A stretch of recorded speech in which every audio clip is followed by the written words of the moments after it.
es Joel el que nos habla en el verso 2 del primer capítulo de esto que ha acontecido en estos días. Lo describe con mucho detalle hasta que llega al verso 9, donde dice, desapareció de la casa de Jehová la ofrenda y la libación. Los sacerdotes ministros de Jehová están de duelo. Ha desaparecido el culto, la ofrenda, la libación que se le ofrecía al Señor, y eso hace que los sacerdotes ministros de Jehová estén de duelo. Y entonces ahí fue cuando pensé que esto es muy actual, muy pertinente, muy relevante para nosotros hoy, en este día que estamos reflexionando sobre las palabras de Joel. Y nosotros siempre hemos entendido como debe ser en el Nuevo Testamento, la mies madura, los campos listos para la cosecha, como las personas que están listas para convertirse al Evangelio, y nosotros como ministros somos los labradores en la viña del Señor. Y leíamos el verso 11 y 12, los versos 11 y 12, porque nos sacuden. Nosotros siempre hemos creído que ya la cosecha está ahí lista para ir a recogerla, y aquí dice, confundíos labradores, gemid piñeros por el trigo y la cebada, porque se perdió la mies del campo. La vid está seca y pereció la higuera, el granado también, la palmera y el manzano, todos los árboles del campo se secaron. Y esa última frase es lapidaria, por lo cual se extinguió el gozo de los hijos de los hombres. Y en gran parte podemos ver en medio de nosotros un gozo que se extingue. Consuelito nos estaba comentando más temprano de un tema entre los pastores que la gran presión que está viviendo los puede estar llevando a eso y les roba el gozo. Y así como les pasa a ellos, nos pasa a todos con otras cosas en diferentes áreas de la vida. Y el verso 13 nos dice, ceñíos y lamentad, todavía estamos en el capítulo 1. Ceñíos y lamentad, sacerdotes, gemid, ministros del altar, venid, dormid en silicio, ministros de mi Dios, porque quitada es de la casa de vuestro Dios la ofrenda y la libación. La ofrenda y la libación ha sido quitada de la casa de nuestro Dios. Y el verso 16 nos habla de cómo se perdió el alimento, la alegría y el placer en la casa de nuestro Dios. El capítulo 2 sigue con la descripción de las plagas y las tragedias que Dios traería sobre su pueblo, hasta que en el verso 12 aparece su misericordia. Por eso pues ahora dice Jehová, convertíos a mí con todo vuestro corazón, con ayuno y lloro y lamento. Y nos invita en el verso 13 a rasgar nuestro corazón y no nuestros vestidos. Y convertíos a Jehová vuestro Dios, porque misericordioso es y clemente, tardo para la ira y grande misericordia, que se duele en el castigo. Entonces, fíjense, sí hay una convocatoria del pueblo de Dios. Sí nos dice, convoquen al pueblo, convoquen asamblea, pero ¿para qué? ¿Para qué vamos a convocar al pueblo? ¿Para seguir celebrando, para seguir cantando como si no hubiera pasado nada? El verso 17 sigue hablándole a los ministros, sigue hablándole a los pastores y nos dice, entre la entrada y el altar lloren los sacerdotes ministros de Jehová y digan, perdona, oh Jehová, tu pueblo, no entregues al oprobio tu heredad, para que las naciones se enseñoreen de ella. ¿Por qué han de decir entre los pueblos, dónde está tu Dios? Y el verso 18 nos dice, y Jehová, solícito por su tierra, perdonará a su pueblo. En medio del anuncio de tanta tragedia, tanto desastre, nos dice, reúnanse, llamen al pueblo, pero ustedes, pastores, sean los que empiecen a llorar delante del altar pidiendo perdón para que el Señor tenga misericordia. Y entonces empieza a hablar de una tierra renovada, de una tierra restituida, hasta que llegamos al texto famoso del capítulo 2, verso 28, donde me tuve que detener un momento. El verso 2:28 dice, como ustedes recuerdan, y después de esto derramaré mi espíritu sobre toda carne y profetizarán vuestros hijos y vuestras hijas, vuestros ancianos soñarán sueños y vuestros jóvenes verán visiones. El derramamiento del Espíritu de Dios determinaría que nuestros hijos y nuestras hijas tendrían palabra del Señor en abundancia para profetizar. Nuestros jóvenes tendrían visiones y a los viejos nos quedaría el disfrute de tener sueños. algo que va en contra del ciclo natural de la vida, porque cuando estamos viejos ya no soñamos gran cosa, ya nuestros sueños se quedaron atrás, cumplidos o no cumplidos. Entonces, por eso el título de esta reflexión. Este viejo hoy se dispone a soñar, y eso es lo que les propongo esta mañana, aunque ustedes no estén viejos. Déjenme soñar a mí, déjenme compartirles. Les voy a contar mi sueño. Ya ustedes me conocen lo suficiente como para saber que amo a la iglesia. Yo amo a la iglesia de Jesucristo. Y en sus diferentes acepciones está la iglesia de todos los tiempos, está la iglesia histórica que conocemos, porque hay una iglesia histórica que no conocemos, no quedó registrado en ningún sitio.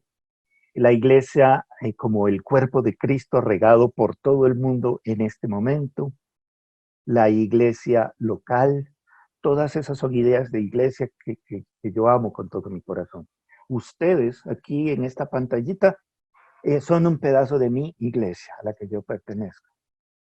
Mis amigos que son discípulos de Jesucristo alrededor del mundo, en mi tierra y en otros sitios, también son parte de mi iglesia. Cristo para la Ciudad es un rinconcito de la iglesia del Señor donde yo sirvo. Pero la denominación que me reconoció, que me ordenó como pastor, también es mi iglesia. Y es mi iglesia la misión que hace posible que yo trabaje en Colombia. Y la única acepción, en realidad, la única acepción de la palabra iglesia con la que yo no me llevo muy bien, con la que ando medio peleado, es aquella que la convierte en sinónimo de templo. Para mí el templo fue destruido y se levantó en 3 días. Y se llama Cristo Jesús, no hay más templo.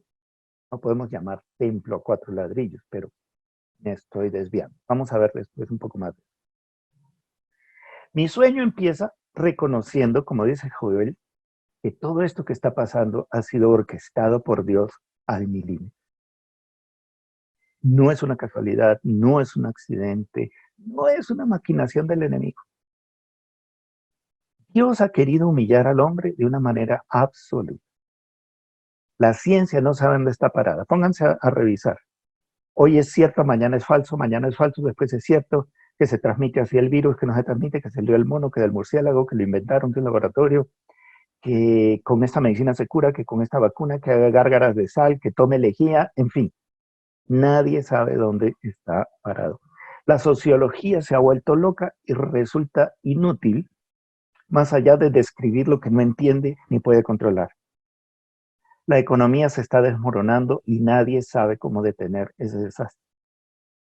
Lo que no ha cambiado mucho es la política, porque como siempre no sirve para nada.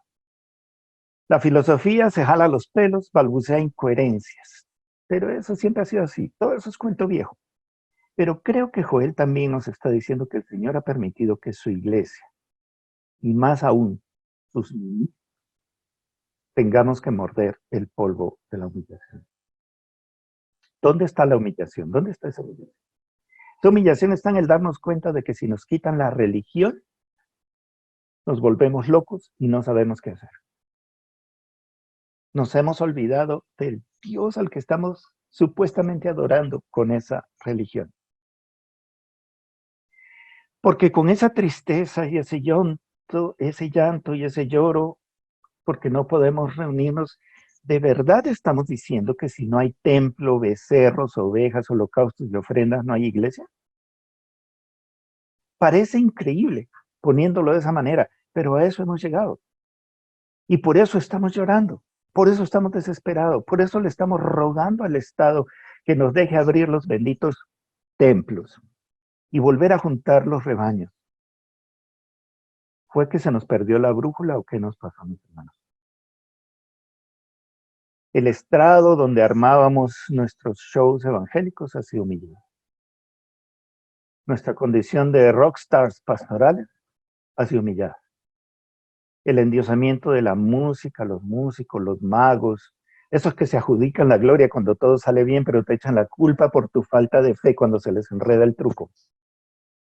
Los cuenteros ungidos, los grandes animadores, los cuentachistes. Y es la humillación de todos aquellos que en nuestra locura idolátrica hemos subido a pedestales hidráulicos ricamente iluminados. Todo eso ha sido humillado. y los edificios están llenos de silencio, llenos de polvo, llenos de murciélagos o de palomas, en el mejor de los casos.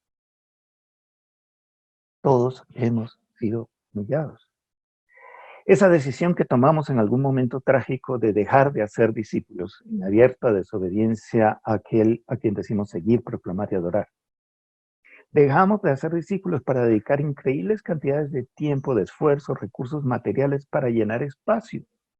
Mientras más grandes y más espectaculares, mejor. Eso nos hace pensar que de repente sí necesitábamos ser humillados, porque no podemos olvidar que Dios disciplina a quien ama. Pero démosle la vuelta a la figura por un momento. ¿Qué pasa si en vez de llorar por el paraíso perdido, más bien celebramos la humillación de las logias, de las vacas de Bazán, enquistadas en nuestras estructuras de gobierno eclesial? Por cuenta propia no íbamos a cambiar jamás. Pedirles a esas estructuras eclesiales, algunas de las cuales parecen verdaderas mafias de tráfico de influencias, luchas mortales por el poder y hasta modernas cuevas de Alibaba, pedirles que se cambien ellos mismos es como lo que pasó en mi país. Le pidieron a los congresistas que por su propia voluntad se rebajaran el sueldo o algunas de las ofensivas gollerías de las que disfrutan mientras los demás se mueren de hambre. Eso no va a pasar nunca. ¿Qué pasa si en vez de llorar celebramos la humillación de nuestro fariseísmo? Del mío, de mi corazón y el tuyo. Que el Señor nos dice que está hastiado y asqueado de nuestras ofrendas y holocaustos y días de fiesta, porque toda esa religiosidad no va acompañada de misericordia. Iba siendo ya hora de reevaluar y cambiar, como ahora Joel nos demanda que vistamos silicio, que pidamos perdón. De pronto podemos hablar ahora de un cautiverio pandémico que tiene un propósito histórico similar al del cautiverio babilónico, que por un lado desarraigó a Judá de su tierra por un tiempo para acabar con su soberbia de invencible y obligarla a buscar al Señor junto a los ríos de Babilonia, aún en medio del llanto. Y por otro lado le derribó el templo para que tuvieran la oportunidad de descubrir la sinagoga. Le hemos preguntado a Dios qué descubrimiento nos espera en este encierro en vez de llorar por estar encerrados. En estos días anda corriendo por ahí un video muy simpático describiendo cómo hacer nuestros servicios religiosos higiénicamente aceptables. Me imagino que lo han visto la mayoría. Si no, me avisan y se los paso. Me lo pasaron con una alegría tremenda porque dizque así ya podríamos reunirnos. Pero en lo que a mí respecta, por lo menos en lo que a mí respecta, la idea de organizar reuniones en las que todos llegamos enmascarados, nos saludamos por señas de lejitos, nos sentamos debidamente distanciados unos de otros y salimos al final corriendo para evitar riesgos, perdónenme, pero me parece grotesco. Me parece infame, hasta diabólica, que a eso le llamemos nuestro culto al Señor. Hermanos, si muchos de nuestros cultos ya eran ceremonias religiosas vacías, llenas de luz y de color, de música y alegría, pero poco más que eso, ¿en qué se van a convertir ahora? Si ya de por sí, en condiciones normales, era tan frustrante llegar, ver a un amigo que uno quiere, un hermano en la iglesia, se estrecha la mano, se da un abrazo y se dice, ¿qué hermano? ¿Cómo estás? No, bien, ¿y tú? No, yo también. Ah, bueno, entramos al culto y después salimos. Y eso fue todo. Nuestro intercambio fue, ¿qué hubo? ¿Qué más? ¿Cómo te va? Entramos, escuchamos un concierto, a veces muy bueno, de 30, 40 minutos, seguido de 20, 30 minutos de anuncios para rematar con una perorata de 45 minutos y listo. Sale para pintura y váyase rápido porque llega el siguiente grupo. Si a eso le llamábamos iglesia, ¿qué otro edificio nos vamos a inventar simplemente para seguir haciendo lo mismo de siempre? Solo que peor. Y claro, como ahora cabrían menos personas, porque tenemos que estar muy distanciados, donde teníamos 2 o 3 cultos, ahora tendríamos que montar 4 o 6. No, pues, qué maravilla. O sea que ahora la cosa es como peluqueando bobos y felices los 4. Bueno, ese es el escenario, esa es la pantalla, ese es el trasfondo. Porque ahora recién empieza el sueño, porque yo sueño con una iglesia que recibe el coscorrón, baja la cabeza, se postra y reconoce que ha pecado. Y cuando digo iglesia no estoy señalando a nadie, me estoy señalando a mí. Y te estoy invitando a ti que te montes en ese bus. Sí, hemos querido que la iglesia crezca y hemos trabajado duro para que la iglesia crezca, pero ¿por qué? ¿Y cómo lo hemos hecho? Muchas veces tenemos que reconocer que nuestras motivaciones han sido egocéntricas. Hemos querido fama, hemos querido que entre más dinero, hemos querido honra personal. Porque si yo no paso de un determinado número de ovejas, tampoco voy a pasar nunca de pastorcito. Y es hora de que sea reverendo o que sea apóstol o cualquier otra dignidad que puede o no ser legítima, no voy a entrar en esa discusión. Pero son dignidades que nos hemos querido ganar como sea, en vez de dejar que Dios las reparta como Él quiera. Y además de humillarse y pedir perdón, en mi sueño, la iglesia le pregunta al Señor, ¿qué quieres lograr con todo esto? ¿Quieres que entregue el edificio? Amén. ¿Quieres que se vayan todos y que empiece de cero? Amén. Si es que el Señor quiere que cambie de manera radical los qué, los cómo y los porqués de hacer iglesia, amén. Ay, Señor, no va a ser fácil. No va a ser fácil y no quiero.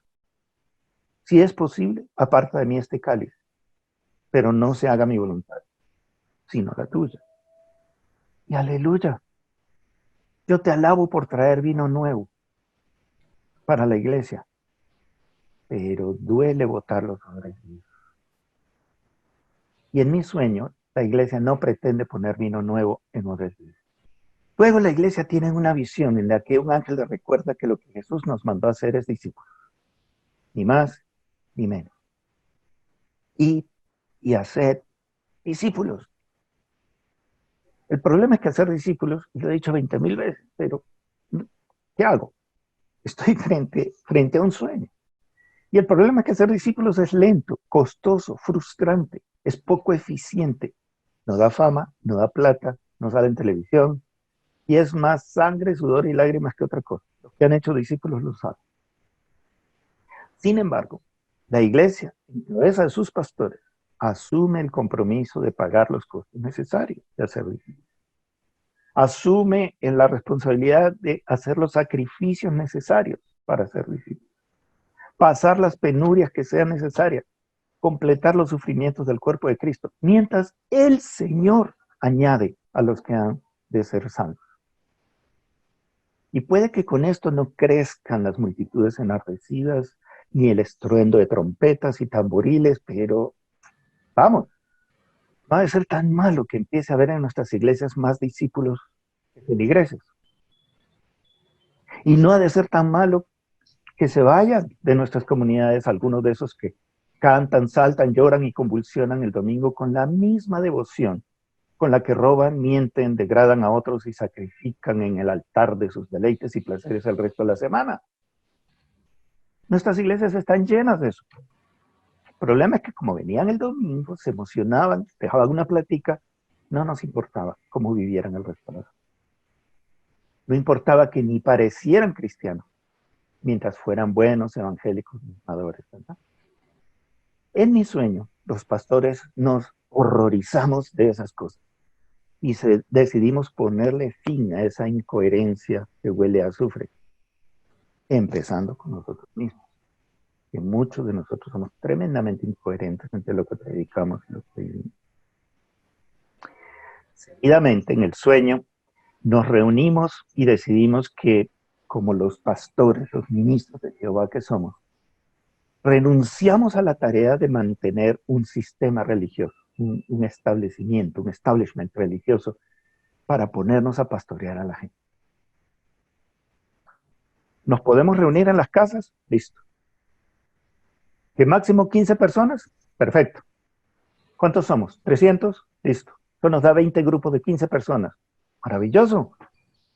Repartamos esos grupos de lunes a sábado. Así puedo visitar 6 grupos por semana, 12 en una quincena. En un mes he visitado un grupo 2 veces. O de pronto lo visito solamente una vez al mes y dedico más tiempo a pastorear a mis 15 o mis 30 líderes de grupo mientras voy formando a otros para que eso crezca. Y paso más tiempo, yo qué sé, haciendo cosas como estudiar la palabra, orar, llamando a los miembros de mi congregación para recordarles que son amados, que estamos atentos a sus vidas, a sus familias, a sus necesidades. Y pronto, una vez al mes, o 2 meses, o 3 meses, alquilamos un lugar grande, nos reunimos, cantamos, adoramos, comemos juntos, conversamos, somos amigos, oramos unos por otros y nos animamos al amor y a las buenas obras.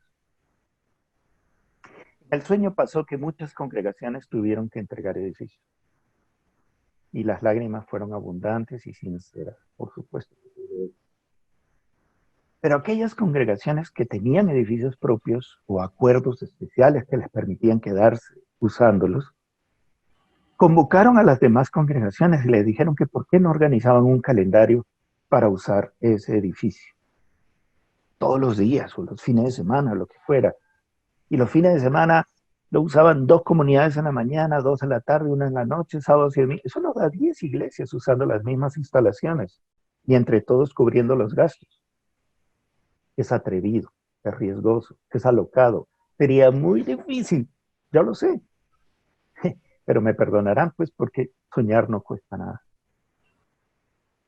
Y en mi sueño, la mayor cantidad de ese dinero ahorrado en arriendos y en servicios y esas cosas se va a pagar a los obreros, pagarles bien, que puedan vivir decentemente con lo que la iglesia les da, para pagar los gastos del ministerio y para asegurarse que en nuestra comunidad nadie canta y adora con nosotros mientras que al mismo tiempo pasa hambre o necesidad, sin que nos enteremos o sin que nos importe.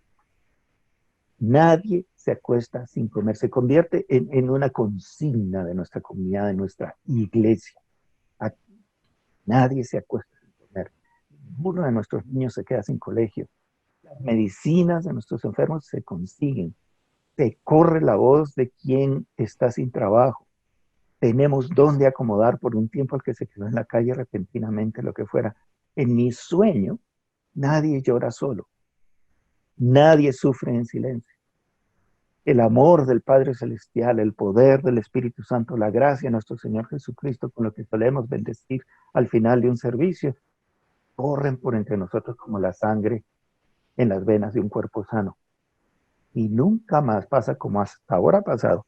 Hay gente que ha venido a nuestras celebraciones por meses, tal vez años, y nadie les ha preguntado quién eres, cómo estás, quieres venir a mi casa a almorzar para que nos conozcas y por conocer. El problema con mi sueño es que despierto y me doy de narices con un videíto en el que me ponen bozal, me saludan con un gesto, me siento lejos de todo el mundo y salgo corriendo muerto del miedo porque el hermano tose y la hermana estornuda. Un spray por aquí, un gel por allá y listo, hueles que ya cumplió. Y la realidad es que celebramos eso, ya estamos felices por eso, y anhelamos eso. Y de pronto estamos dejando pasar una oportunidad dorada para barajar y repartir de nuevo. Entonces el sueño se queda en sueño y la realidad muchas veces parece una pesadilla. Y me pregunto, ¿debo volver a cerrar los ojos y seguir soñando? Y la verdad, ¿saben qué? Yo creo que sí, porque Joel me dice que después de esto derramaré mi espíritu sobre toda carne y profetizarán vuestros hijos y vuestras hijas, vuestros ancianos soñarán sueños y vuestros jóvenes verán visiones. Privilegio de ancianos y